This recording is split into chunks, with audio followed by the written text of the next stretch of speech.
Welcome to the Lifestyles Unlimited Real Estate Investor Radio Show, a real estate investment program. Listen and learn how to use real estate to build wealth and passive income streams for you and your family. We bring you experts every day to discuss and answer your questions on everything from single-family homes all the way up to 600-plus unit apartment complexes. And now, the Lifestyles Unlimited Real Estate Investor Radio Show.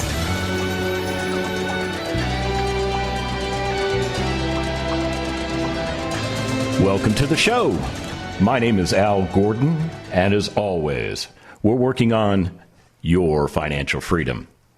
I have a quote I want to read to you because this quote actually makes a lot of sense. It reminds me of when I was younger and I was in the military and we'd go out and do certain things that the military gets involved with. And we used to say something about life not having a reset button. In other words, we'd go out, do what we were supposed to do, and once we crossed the line of departure, there was no going back. And what I'm going to share with you today is I don't know if it's a quote or if it's a statement. I don't even know who to attribute it to. I guess I'll attribute it to a place called themindjournal.com because that's where I found it, but I don't see where it's linked to any particular person that I can give credit to. And here's the statement. There is no reset button in life. You can't take anything back, and you can't undo anything. All of your actions have consequences. And the things you say and do today will have a lasting impact on the rest of your life.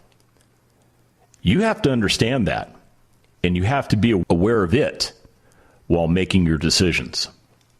Yeah, I think that is pretty spot on because in our lives, we can look to where we've been, and our vision is always 20/20 in the rearview mirror. When you look back in your life, you go, man, I hit a home run there, or, oh man, I didn't do so well there. And you reflect on it, hoping to reinforce the good decisions that you've made while dealing with the consequences of those bad decisions. So all of us, we're all living a life. You've got one, I've got one. We don't know when the expiration date is. I mean, we do the things that we're supposed to do to continue to have a healthy life, right? I mean, we're supposed to eat right. We're supposed to diet. We're supposed to exercise. We're supposed to take our vitamins and the appropriate supplements. Some of us have to take medications to keep our body in check because we're trying to live a long, prosperous life. But on one side of the coin, we do all those things that we're supposed to do. And on the other side of the coin, there's all the things that we do that aren't necessarily contributing to the good things that we're trying to achieve. And what I'm talking about is your decision to go into the workforce. That's right.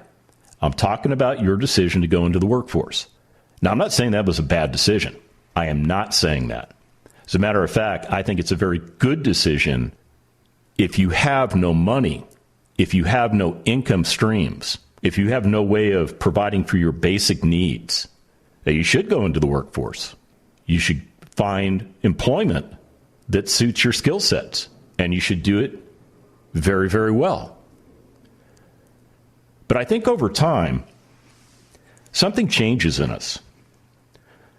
Something occurs in our lives where we realize that we have certain goals and objectives that we put onto our life path.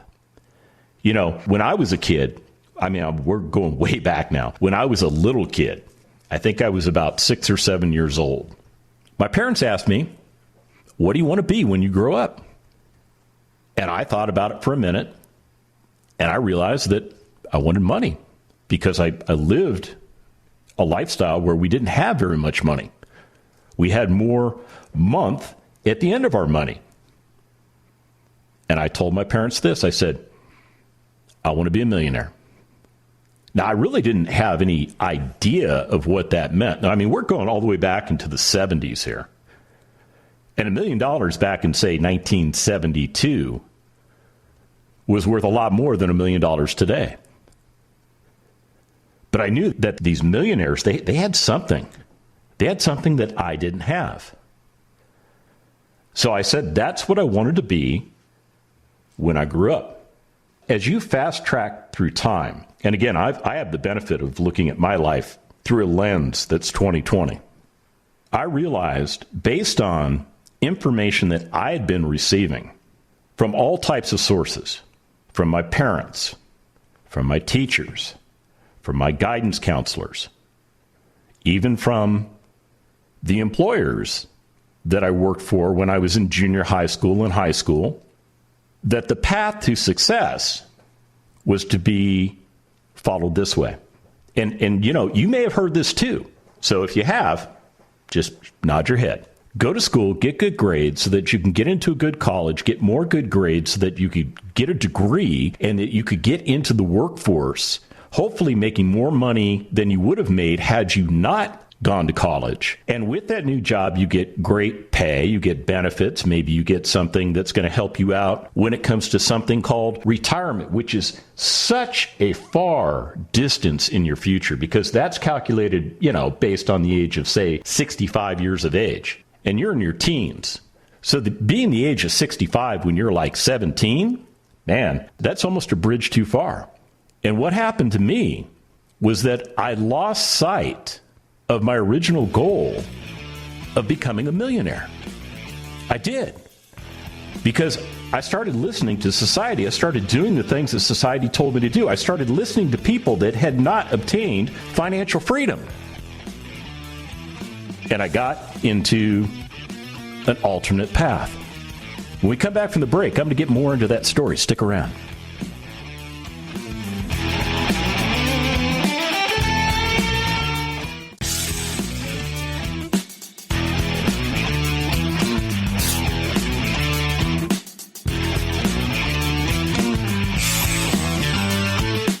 We're back with the Lifestyles Unlimited Real Estate Investor Radio Show. We're here to answer your questions and help you become financially free.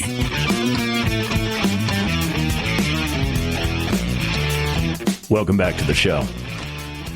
So as we went to break, I was kind of giving you some background on my life and a goal that I had set for myself at a very, very early age.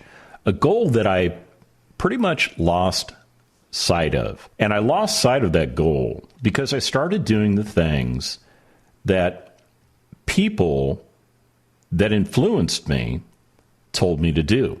They told me that the path to health, love, joy, freedom, whatever you want to call it, was to go to school and get good grades. So in high school, I did that. I mean, I went to school. I didn't cut class.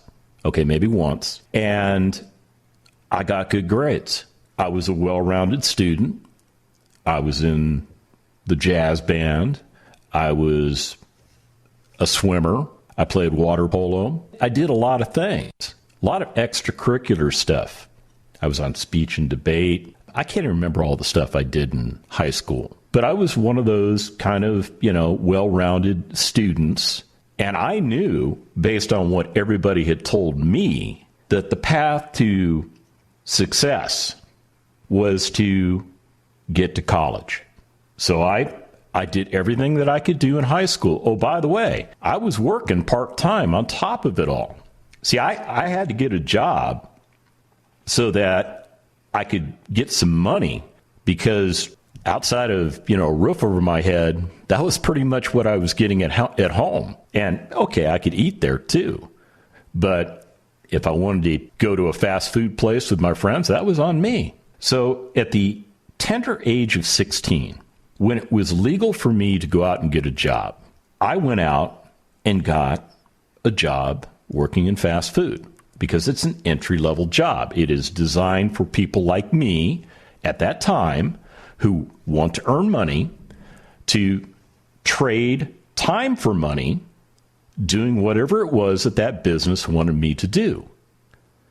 And what that enabled me to do was to buy a used car. Now, my first car was, I'll tell you, it was a 1970 Chrysler Newport 2-door. We called it Tank 1. And the reason we called it Tank 1 was because this thing was a giant boat. and it was almost indestructible. I mean, back in those days, man, when they built those cars, they built them out of steel, and they were pretty tough cars.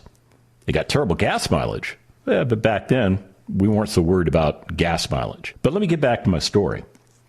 So I learned to start trading time for money, and I had to get this car because it allowed me the ability to move about.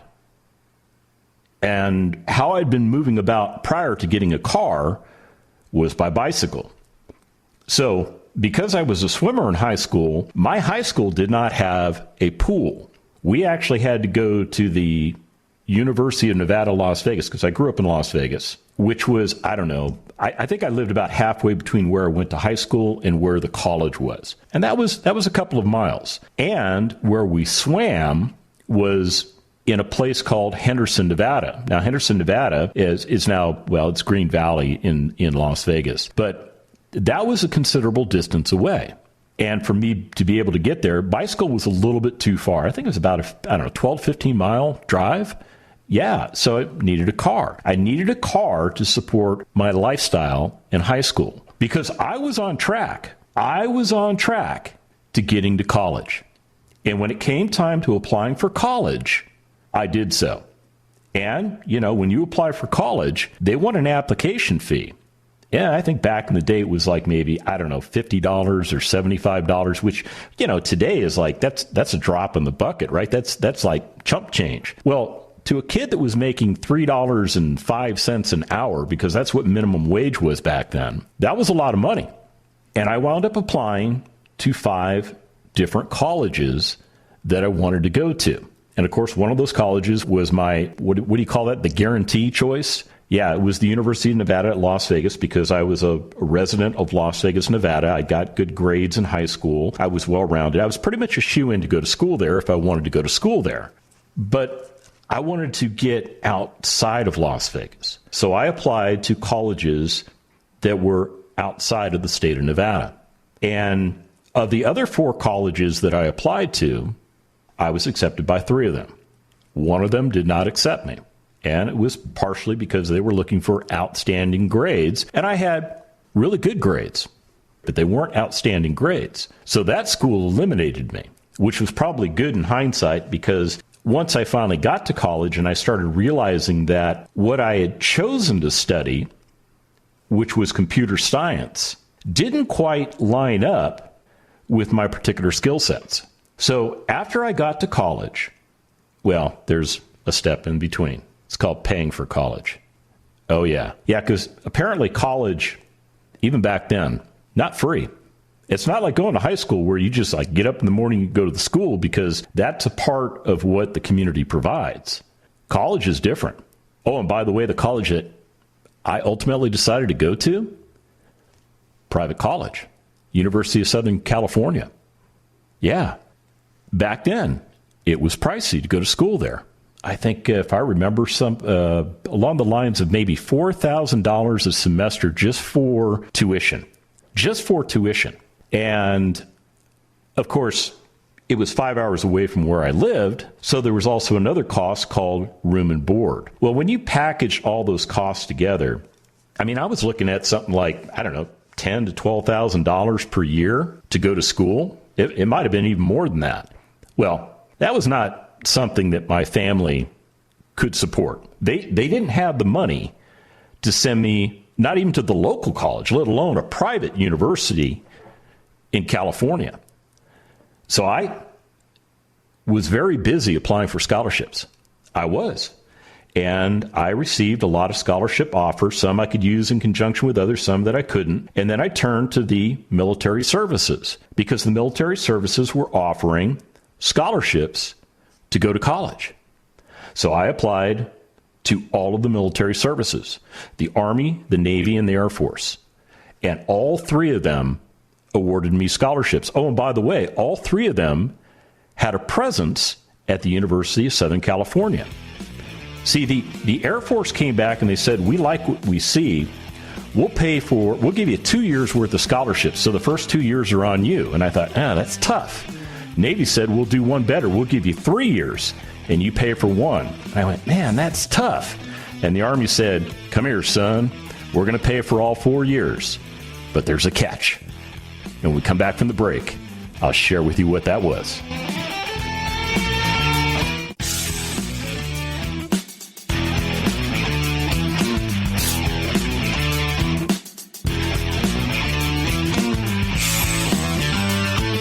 Welcome back to the Lifestyles Unlimited Real Estate Investor Radio Show. Now, let's get back to your map to financial freedom. Welcome back to the show. You know, life has no reset button. And what I'm doing on today's show is I'm giving you some background on me. Because I made decisions in my life based on information, or maybe it's opinions, that were provided to me by other people. And those people were people that I trusted, people that I respected, people like my parents, my teachers, my guidance counselors. I mean, these were all people that were trying to help me shape my life, to help me get to my future, and whatever that future was going to be. And earlier in the show, I told you that as a very young man, maybe around the age of 7, back in the early 70s, we're talking very early 70s, I had a goal of becoming a millionaire. And I didn't really understand what that meant. But I understood that millionaires had something that I didn't necessarily have, which was all the things that I didn't have. Because I lived a modest lifestyle as a very young man. My dad's vision of success was to provide a roof over my head, which he did, check. Clothes on my back, which he did, check. By the way, none of my clothes were designer clothes, but I don't think we necessarily went to thrift stores for everything, just as a side note. And the third thing, food in my belly, check. I don't think I ever missed a meal. So if you work off of my father's definition of success, we were a successful family. We weren't homeless. We didn't have to beg for food. We didn't have to do any of that stuff. I mean, my dad was gainfully employed. My mom was gainfully employed. So, I mean, we just kind of got through life. And as it came time for me to get to college, I was able to get into the majority of the schools that I applied to because I was doing what society told me to do, which was go to school, get good grades, check, did that. Get into a good college, check, got those. Oh, here's the sound of the screeching brakes. How are you going to pay for it, dude? I mean, when your family is barely making enough money to keep you in the fundamental things of existence, and you started working at a very young age. That's right. I started delivering papers at the age of, I think, like 12 or 13 because that was the only way I was going to get any spendable cash. And when I got to high school and I turned the magic age of 16, I got into the workforce because I knew that I needed a car in order to support the other things that I was trying to do in my life at that time. And that job legitimately paid for that car. And that's about all it paid for. Yeah, that's just the way it is. So when it came time to go to college, I wanted to go to the University of Southern California. I wanted to be a Trojan. I wanted to be part of that culture. That's where I wanted to be. But I had a huge problem. Even though I'd been accepted to go to school there, I didn't have any money to go there. So I turned to scholarships. I mean, I applied for anything and everything that was out there. But the majority of the scholarships came in were either for small amounts or they couldn't be used in conjunction with something else or they had strings attached to it or whatever, yada, yada, yada. And the problem was I was trying to replace the entire cost of going to school because I didn't even have $10 to throw at it. So I turned to the military because the military was offering scholarships to students. And the condition of accepting a scholarship was that you would serve in the military for a certain amount of period of time. And you know what? I was okay with that because I had to have a job coming out of school anyhow, right? So the Air Force gave me a 2-year scholarship. The Navy gave me a 3-year scholarship, and the Army gave me a 4-year scholarship. I thought, you know what? The Army's the way to go. They're paying for the most education here. But there was a catch. See, all of those scholarships provided for tuition, fees, books, supplies, and a small monthly stipend. I think it was like $100 a month. But they did not pay for room and board. And I needed a place to eat and sleep. So I had to take out student loan debt. Because the scholarships that were still kind of on the table really weren't on the table anymore. So I went to school, started off studying computer science, realized that that was a mistake. After a year, I changed my major to business because that was more aligned with where my mind was at. I did ROTC, and at the end of 4.5 years, I graduated from college. Now, it took me 4.5 years because I changed my major, so I actually lost a semester of courseware that I took that didn't count towards a business degree. Oh, and by the way, guess who paid for that? Yes, and it wasn't the Army, it was me. Yeah, just add that on to the student loan debt, right? So I get out of college, I go into the Army, and I spent 27 years of my life serving proudly. Now, I do not regret my military service at all. Please don't misunderstand me. If I sound like I'm picking on the military, I am not. But here it goes. So when you serve in the military, you're afforded pay and allowances based on the rank that you hold and your time of service. That's how military pay is determined. And if you're in an active duty status for more than 30 days, I think that was the rule, you also were afforded basic allowance for subsistence, which was like a couple $100 a month to help, cover your food expenses. And you would get basic allowance for quarters if you did not live in military housing. So they would pay you a rate based on wherever you were stationed to help you secure housing outside of that military base or installation or wherever you were at.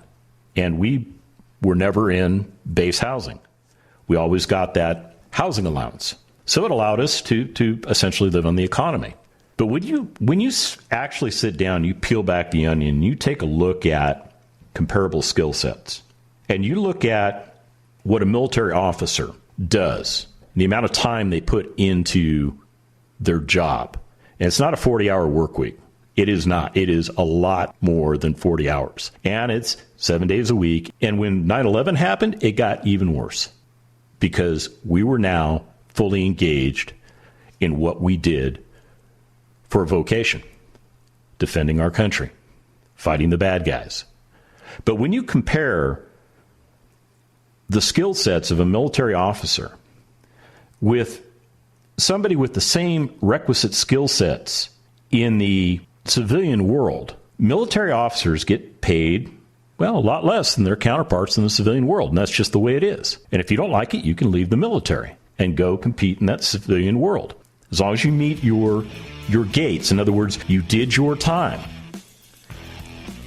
you could go. But I chose not to go because I was good at what I did. And I was on my way to getting this wonderful thing called a pension. And I'll tell you what, all my former advisors would have been screaming to the hillsides. We'll come back from the break after this.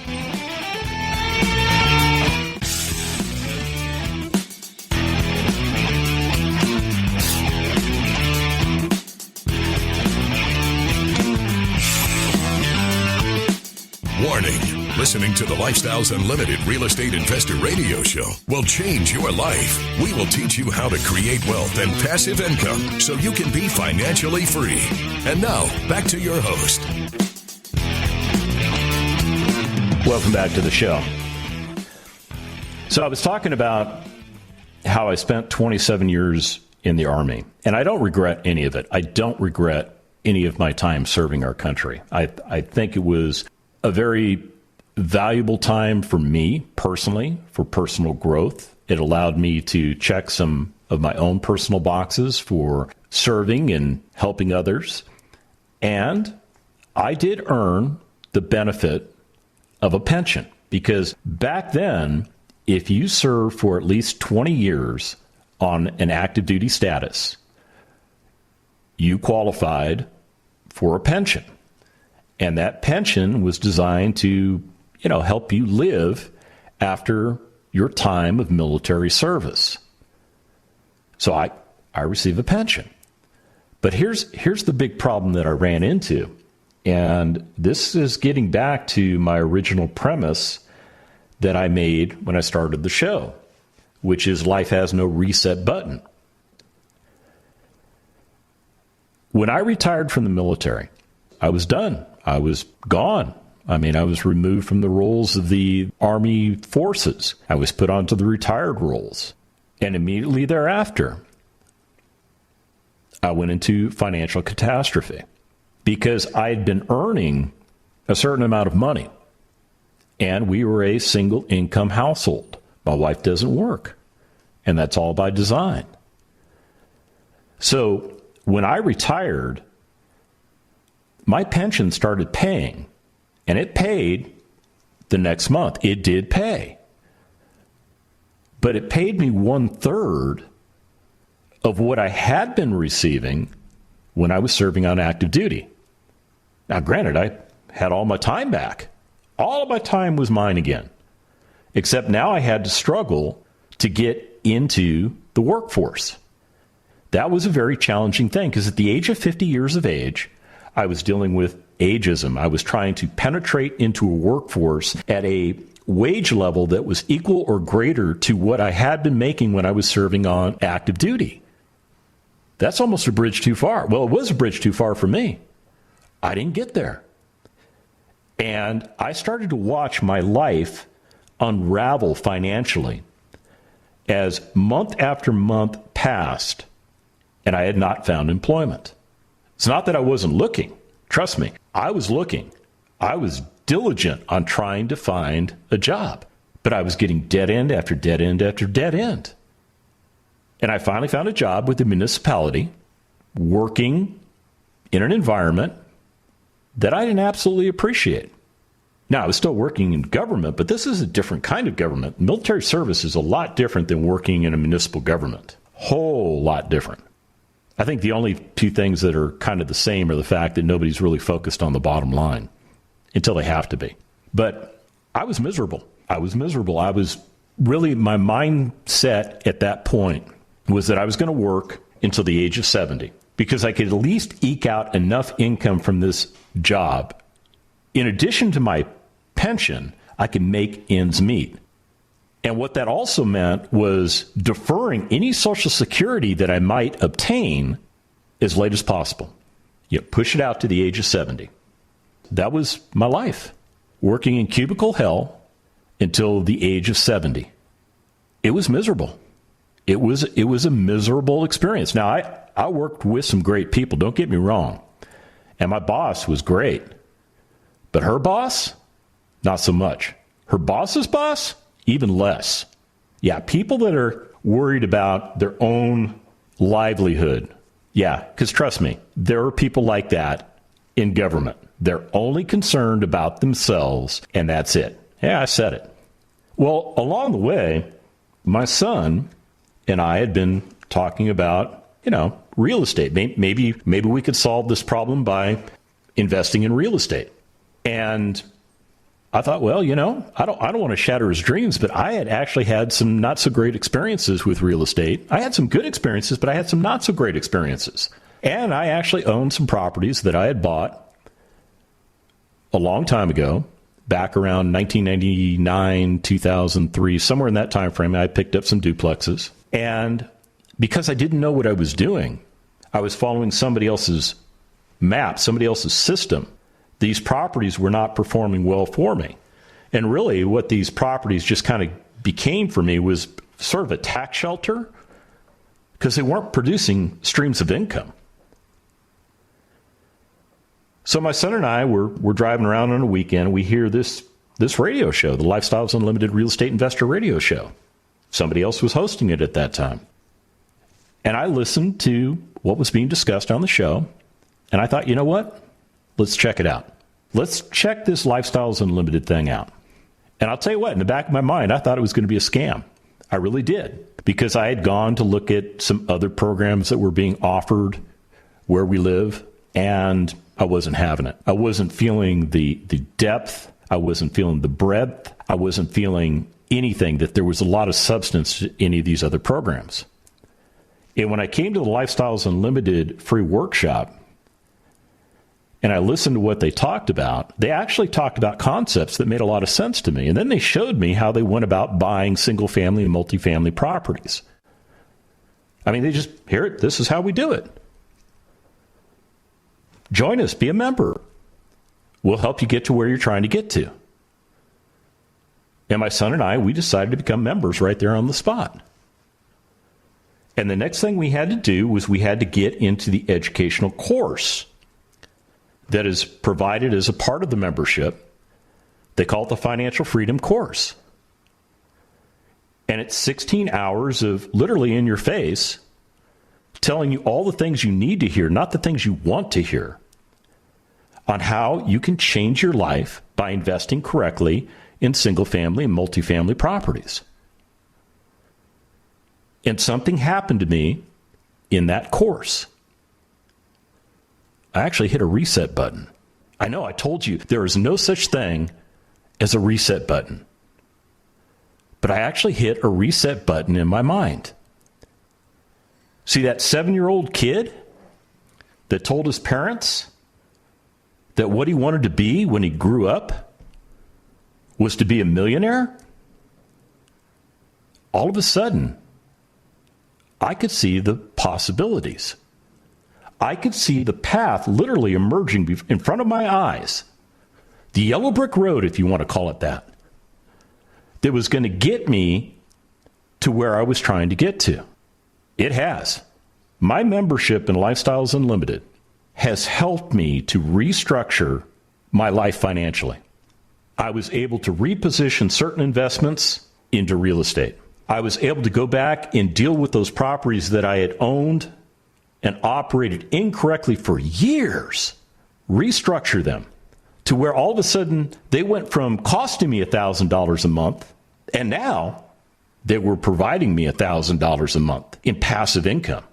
And the opportunity to invest in multifamily properties, which I'm invested in. It's been a complete reset button for me. When life gives you a reset button, don't be afraid to push it. And you can't go back and you can't change the stuff that you have done. You can't change any of that stuff in the past. It's there in the past. It stays there in the past. You have to look at the present and understand that from the present you have a thing called future.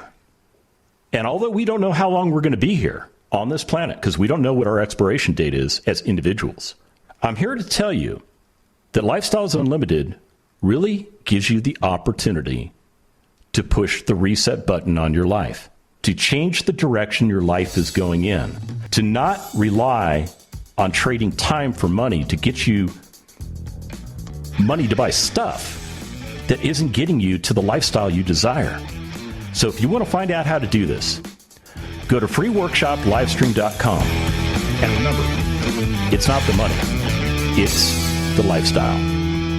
The Lifestyles Unlimited Real Estate Investor Radio Show is for entertainment purposes only. Please consult a professional regarding your personal investment needs. Nothing presented on the Lifestyles Unlimited Real Estate Investor Radio Show constitutes an endorsement, recommendation, offer, or solicitation to buy or sell any product or security.